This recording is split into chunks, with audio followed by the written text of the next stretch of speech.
ഇത് പെരിനാട് തൊണ്ടറക്കമുക്ക് സ്വദേശി മണിക്കുട്ടൻ വലിയൊരു മനുഷ്യസ്നേഹിയായ ചെറുപ്പക്കാരനായിരുന്നു. ഒരു അപകടത്തിൽ പെട്ട് ഇപ്പോൾ 2 കാലും വലത് കൈയുടെ സ്വാധീനവും നഷ്ടപ്പെട്ട് വളരെ ദയനീയമായ അവസ്ഥയിൽ കിടക്കുകയാണ്. ഇദ്ദേഹത്തെ നമുക്ക് രക്ഷിക്കേണ്ടതുണ്ട്.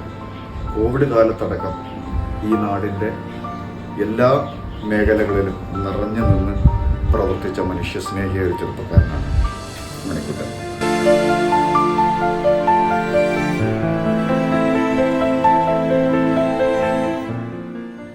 ഞാൻ ഈ പ്രളയകാലത്തും കോവിഡ് കാലത്തും ഒക്കെ സന്നദ്ധ പ്രവർത്തനമായിട്ട് നടന്നൊരു വ്യക്തിയാണ്. പക്ഷേ ഇന്ന് എനിക്കൊരു അപകടം പറ്റി. എൻ്റെ 2 കാലും നഷ്ടപ്പെട്ട് ഇന്നൊരു കിടക്കുക. എൻ്റെ കുഞ്ഞുങ്ങളെ വളർത്താൻ പോലും എനിക്ക് വേറെ മാർഗങ്ങളില്ല. അതുകൊണ്ട് നിങ്ങളിൽപ്പെട്ടവരെല്ലാവരും എന്നെ സഹായിക്കണം.